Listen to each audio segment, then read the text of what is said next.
Rahasia sukses dan bahagia, kejar akhirat, dunia pasti mengikutimu. Semua amal itu akan diikat dengan niatnya.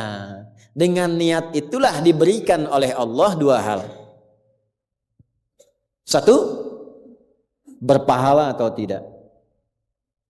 Jadi investasi akhirat atau tidak. Yang kedua, kesungguhan kita untuk mencapai itu. Jadi bapak ibu ini punya pekerjaan nih, ya. Serius tidaknya tergantung motivasi niatnya. Kalau bapak niat bakal serius, kalau nggak niat nggak akan serius. Anda jadi tentara nih, kalau niat betul jadi tentara akan sungguh-sungguh. Kalau nggak niat ya biasa-biasa saja, ada tugas kerjakan, nggak ada santai. Anda kuliah kalau niatnya benar, sungguh-sungguh belajarnya. Duduk paling depan, dengarkan dengan baik, catat, nggak paham nanya, makanya masuk dengan keluar beda. Masuk belum paham, keluar sudah paham. Ini duduk, masuk kelas, duduk di kursi barisan belakang. Duduk di kelas, bangku deretan belakang. Gitu kan, di dalam kelas penuh dengan obrolan. Dengan pikirin. Gak pernah nanya, pulang. Mau ujian, minggu tenang jadi minggu gelisah. Pinjam catatan teman. Nah itu belum niat, gak niat tuh kuliahnya. Ya, kalau mau niat tuh sungguh-sungguh pasti serius. Jadi semua pekerjaan itu akan jadi tercapai hasilnya kalau sungguh-sungguh, kalau serius. Serius. Ya, jadi kalau melamar sekali ditolak, kedua kali terus, 3 kali, 4 kali. Ya. Kalau tidak ada di tempat itu, cari tempat lain. Ada seorang pemain biola tingkat tinggi, itu biolanya saja harganya puluhan miliar. Kalau sekali konser, itu tarif konser biola itu bisa di atas 1-2 miliar. Tiba-tiba dia coba iseng ngamen di pinggir jalan. Ya, jadi kalau kita di kereta di New York itu ada stasiun, di situ suka ada yang ngamen-ngamen itu. Iseng beliau ngamen, gak ada yang tahu kalau itu pemain biola termahal di dunia. Begitu memainkan musiknya, bagus musiknya, yang dikasih cuma recehan. Sekian sen. Dapatnya berapa? Ya cuma sekian dolar, 4-5 dolar aja. Padahal ini kalau manggung tarifnya bisa 2 miliar. Tapi analisis komentarnya sangat luar biasa. Ternyata manusia itu, perhatikan, kalau ingin sukses harus pandai menempatkan diri. Dia dihargai murah itu karena di tempat yang memang tidak mengetahui siapa dia. Ketika dia menempatkan diri pada tempatnya, maka berharga nilainya di hadapan Allah. Jadi kalau Anda di satu tempat dianggap tidak bernilai, cari tempat lain. Mungkin di situ bukan tempat yang layak bagi Anda untuk menunjukkan siapa Anda. Tapi mesti serius. Itulah sebabnya ada sa'i. Apa itu sa'i? Ayo rali-rali kecil. Terus lari-lari besar apa? Maraton. Sa'i dari kata sa'a, artinya sungguh-sungguh, serius mencapai peluang, naik ke atas bukit untuk melihat dengan jernih ke rahmah. Ya, lihat dari sofa sampai marwah dengan sifat rahmah. Marwah itu puncak tertinggi yang ingin diraih. Maka gunakan dengan sa'i, sungguh-sungguh serius. Kalau lihat peluang kejar walaupun dengan berlari. Kalau nyampe nggak ketemu, balik lagi. Walaupun sampai bolak-balik. Pada akhirnya pasti ditemukan yang cocok dengan kita. Sungguh-sungguh. Nah ini Jadi kalau Anda ingin serius, ingin sukses, ya mencapai sesuatu apapun serius. Yang sekolah serius nih, ya perwira masuk mau sekolah serius. Ya, jangan ngandalkan joki. Ayo serius supaya ilmunya benar. Ya, urutkan. Anda juga sama nih yang di kampus-kampus dan sebagainya tuh. Ya, kuliah yang betul. Kan mau Indonesia emas tuh 2045. Bagaimana bisa dapat emas kalau nggak sungguh-sungguh? Itu yang kemarin PON tuh. Kalau nggak serius nggak dapat emas. Nah, yang kedua begini. Kalau cuman pakai yang pertama, yang belum beriman pun dapat itu. Terus faedahnya kita beriman apa? Ya, gini ya. Ini ada yang belum beriman, non-muslim. Kerja serius. Anda sudah beriman, kerja serius juga, sama-sama serius. Dua-duanya sukses. Lalu manfaat imannya apa? Tuh. Ini untuk menjawab pertanyaan begini, Pak abdi teh muslim. Nah, non muslim teh tiasa sukses, kaya, abdi teh kaya. Saya sholat tapi nggak kaya-kaya. Nah, itu pertanyaan yang salah. Supaya kaya itu penyebabnya bukan sholat, tapi serius, sungguh-sungguh. Kalau sungguh-sungguh kerja, sukses. Sungguh-sungguh belajar, sukses. Sholat itu, nah ini mendampingi kesuksesan dengan keberkahan. Kalau ingin berkah, sholat. Ingin nyaman, sholat. Sholat mendesain kesuksesan itu melahirkan falah, kebahagiaan yang mendamaikan. Makanya falah dalam bahasa Inggris definisinya success and happiness. Sukses dan bahagia. Balik ke sini, ke hadis tadi. Lalu apa manfaatnya di situ huruf ba itu? Niat itu apa? Merubah rutinitas menjadi ibadah. Ini yang mahal. Ini Pak, gini Pak ya. Bu. Ini apa Bu? Gelas. Isinya air. Fungsi air itu menghilangkan haus. Caranya minum. Tiap hari kita itu minum. Sesuatu yang dilakukan terus-menerus namanya rutin. Disifati jadi rutinitas. Minum itu rutinitas. Tidak minum bahaya buat ginjal. Minum kita. Tapi yang kedua begini. Gimana caranya rutinitas itu jadi ibadah? Tuh, minum tapi jadi ibadah. Apa fungsinya ibadah? Supaya dapat bekal. Bekal buat apa? Bekal buat pindah. Pindah kemana? Pindah ke alam baru ketika meninggalkan dunia. Siapa yang akan hidup selamanya di dunia? Ayo angkat tangan. Gak ada. Orang terkuat di muka bumi Firaun. Jaringannya luas, tentaranya banyak, hartanya melimpah, supportnya tinggi. Tapi se-Firaun-Firaunnya tewas juga. Selesai. Nah, artinya apa?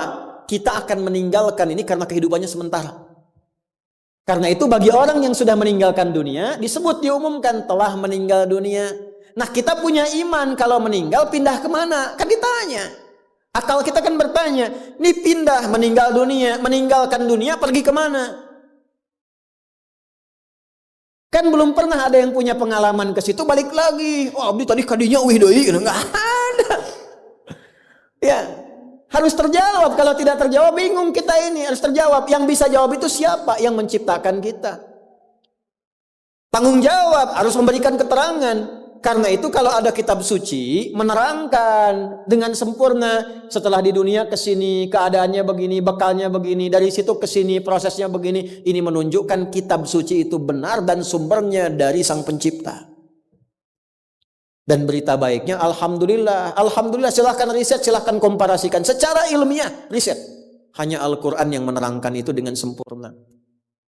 Dari dunia pindahnya ke sini. Alamnya disebut dengan kubur. Pemisahnya disebut barzakh. Di dalamnya ada begini. Dijelaskan oleh Nabi rinci. Kalau begini, begini. Kalau begitu, begitu. Selesai itu nanti bertahap seperti ini. Terjadi kiamat begini. Rinci. Kalau itu karya manusia, mustahil ada satupun manusia yang bisa berbuat seperti itu. Kita mau pindah nih, sekarang kita pakai logika yang betul. Hukum pindah itu harus bawa bekal. Ini yang ngaji semua di sini, enggak semuanya orang Bandung, orang Jakarta. Tuh. Ya, Soreang mana Soreang? Masih subuh nanti pas maghrib Soreang tuh. Ya, Purwakarta mungkin kan. Ini enggak semua orang Bandung ini. Apakah Anda bisa nyampe ke sini kalau enggak ada bekal? Dari Bandung mau ke Jakarta mesti ada bekal. Beli tiket pakai kereta api cepat. Ya, kereta cepat, bus, tiketnya bekal. Pakai pesawat, bekal. Hukum mengatakan setiap pindah tempat mesti ada bekal. Ini Anda, saya, kita mau pindah dari dunia minimal transit ya waiting roomnya di alam kubur. Mau pindah, pertanyaannya bekalnya apa? Kan pindah tempat. Semakin berpindah tempatnya, semakin beda hukumnya. Ini kita di Indonesia mau transit ke Malaysia, apa dikira mata uangnya sama? Tidak, hukumnya pun nggak sama. Orang Indonesia ke Singapura, hukumnya beda. Oh bisa rapi, di jalan rapi, nggak ada buang sampah sembarangan, kan? Pulang lagi ke Soreang, nggak bala deui, gitu. Hukum beda, ketatnya nggak sama. Ke Amerika lebih jauh lagi, nggak laku rupiahnya, tukar dulu dari sini, baru dolarnya nyala. Pindah tempat beda hukum. Toilet di kota Bandung dengan toilet di Lebak Bulus bisa beda. Ya. Nih bang 1.000, kok 1.000 bang? 2.000. Biasanya juga 1.000. Anda di mana? Lebak Bulus. Sini Bandung pak. Ya, bisa beda hukum. Maka Anda jangan berharap di alam kubur itu hukumnya bisa sama dengan hukum di dunia. Pasti beda. Tetap pertanyaannya sama. Bekalnya apa? Cuman 2 lembar 2 kain. Ibu tambahan 1 bu, kerudung ibu 3 tuh. Makanya saya selalu mengatakan dengan bercanda tapi dalam, mohon maaf ini yang muslimah, berlatih pakai kerudung ya. Berdoa minta sama Allah supaya nanti tidak bikin malaikat mungkar nakir penasaran. Di dunia nggak berkerudung, begitu meninggal dikerudungin, ditaruh ke malaikat. Ucu gening. Waktu di dunia teh kerudungan, nah udah jantan kerudungan. Man rabbuka, abi jamaah Ustaz Adi, namun belum sempurna hijrah. Pelan-pelan, jangan dihukumi dulu. Dia sujud itu sudah luar biasa. Dia belum taat pada satu bagian, tapi taat pada bagian yang lain. Kita doakan, support. Jangan langsung tiba-tiba, oh nggak taat, dosa, neraka. Nah, kamu neraka, aku maing wes. Repot kalau gitu tuh. Ya, balik lagi, dikembalikan pada kebiasaan, pada kebaikan. Nah, sekarang mau pindah ke alam kubur, bekalnya apa? Kan mesti jelas. Baju sudah beda, nggak bisa dibawa. Itu sudah fitrah Pak. Bapak punya warisan banyak, ditinggal. Nggak ada yang mau ikut, semua ditinggal. Anak-anak tuh sudah catat warisan bapak apa saja. Ibu sesayang-sayangnya nggak akan ikut bu. Bapak jangan tinggalkan saya. Terus kata yang nguburnya, ayo ibu mangga atau mau ibadah ngiringan, nanti aja. Akan masuk. Nah sekarang pertanyaannya bekalnya apa? Ini mesti terjawab. Kalau nggak terjawab, nggak lengkap agama itu. Apa fungsinya Tuhan di situ? Mesti menjelaskan. Nah di Islam itu dijelaskan. Bekal yang kita bawa pulang meninggalkan dunia itu, itulah yang disebut ibadah. Itu. Setiap dikerjakan ada poin ditulis. Poin itulah nama bekalnya. Namanya ajrun namanya.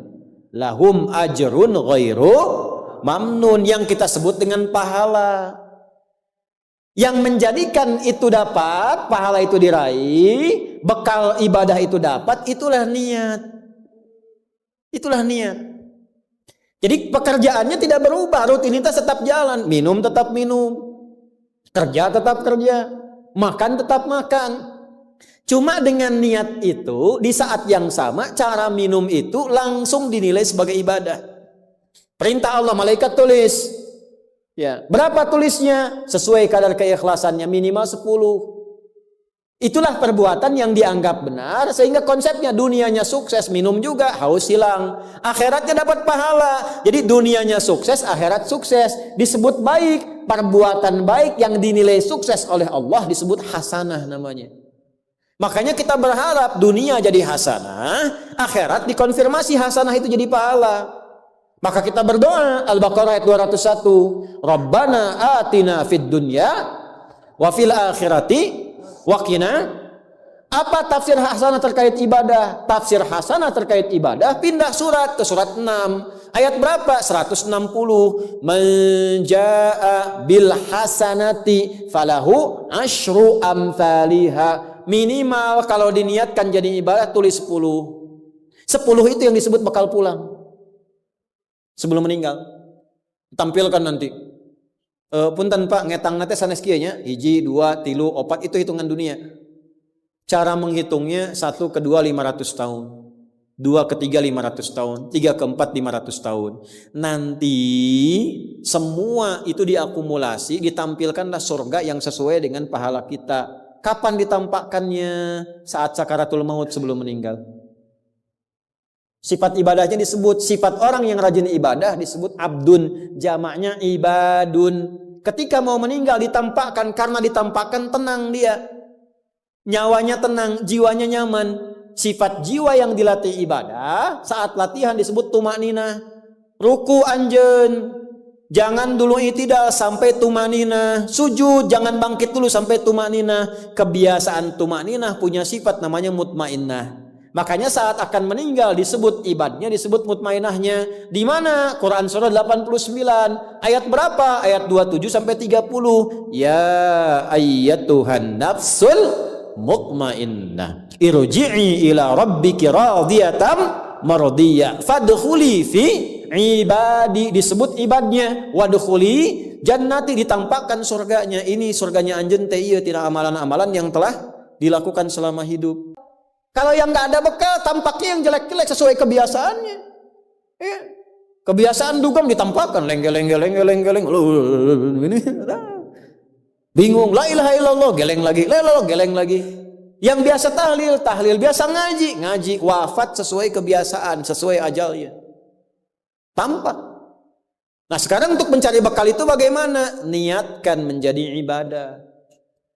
Itu fungsinya itu mahal. Pembuktiannya setelah meninggal. Kalau bapak nggak percaya, ibu nggak percaya, dipertanyakan imannya. Silahkan saja nanti lihat setelah meninggal. Ya, cara merubahnya bagaimana? Nanti ada 3 bagian. Karena itu kata Imam Syafi'i, hadis ini sepertiga ilmu. Ilmu itu dipraktikkan lewat amal, makanya hurufnya sama. Ain, lam, mim saat belajar. Ain, mim, lam ditukar, lamnya ke belakang, mimnya ke tengah. Saat diamalkan hurufnya sama. Orang yang mengerjakan itu ain pakai alif, lam dan mim, alimun. Tempatnya alamun, tanda-tanda orang itu kenal Allah, maka dia pakai ilmu. Ilmunya dia amalkan, hurufnya sama semua. Ilmun, amalun, alimun, alamun. Allah disebutnya apa? Rabbil alamin, jama alhamdulillahi rabbil alamin. Jadi kalau kita pakai ilmu, gunakan. Begitu digunakan, tuliskan pahalanya. Kata Imam Syafi'i, hadis ini sepertiga ilmu. Karena ilmu itu ada 3. Ilmu tentang lisan, ilmu tentang perilaku tubuh bagian luar, ilmu tentang hati. Semua perilaku kita bergantung 3 hal tadi. Contoh lisan. Panitia, kalau ada teh manis bagus banget itu. Enggak, ini contoh, bukan minta. Enggak, ini saya sudah ada minuman, enggak usah bikin teh manis. Contoh aja, contoh, ya. Kalau ada teh manis bagus banget itu. Itu lisan. Begitu lisan keluar, panitia langsung mikir, aduh, enggak dibikin tadi katanya. Maka coba di belakang dibikin, walaupun ustaznya bilang contoh, langsung bikin misal contoh gitu kan. Itu lisan. Kerjakan, siap kerjakan, komando, jalan, lisan. Jadi perilaku kita kadang bergantung lisan. Makanya ada ayat dan hadis tentang lisan. Hati-hati. Kepleset lisan lebih parah dibanding kepleset kaki. Bapak kepleset kaki bisa diluruskan lagi. Kepleset lisan lama Pak. Prajurit keluar dari sini, keluar. Caci maki tuh panglima tuh. Jangan dipotong videonya ya. Contoh ini mah, contoh. Kepleset lisannya, selesai karirnya. Kepleset kakinya, masih bisa berjalan. Maka lisan tuh ada hukumnya sepertiga bagian hidup kita. Kedua nih, ujung kepala sampai ujung kaki, tangan bergerak, kaki melangkah. Hati-hati. Itu semua ditentukan oleh apa? Nih kolbu, amalan hati. Bapak tahu dari mana kalau orang yang senyum itu senang pada Bapak? Bagaimana taunya? Boleh jadi dia iri hati, di hatinya itu ada sesuatu. Nah, karena manusia bertindak dari 3 bagian ini, maka Imam Syafi'i mengatakan, inilah hadis sepertiga ilmu. Kalau paham hadis ini, sepertiga kehidupan kita tuh hatam. Kuncinya apa? Niatkan semua hal itu menjadi bagian ibadah, maka pekerjaannya berkah, akhiratnya dapat.